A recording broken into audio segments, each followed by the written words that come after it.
Hey guys, you must have seen the Iron Man movie and the stunts there. Do you think, is there anyone who can make an Iron Man suit with the help of waste without a formal engineering degree? So the answer is yes. The youth of Manipur became obsessed and inspired with making the same suit after watching Iron Man movie. Excited by movies, a 20-year-old man from Manipur has made an Iron Man-like suit out of electronic waste. Ningo Bomprem, a resident of Harak village in Tubal district. With a passion for drawing, Ningombom learned to make the Iron Man suit with notes from Hollywood films and the internet. He had no formal training or expertise.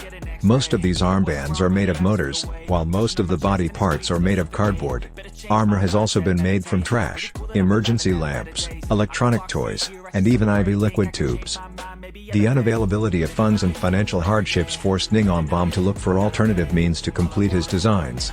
By seeing this, the Mahindra Group chairman, Anand Mahindra, had expressed a desire to help a young boy with his education after learning about his financial hardships.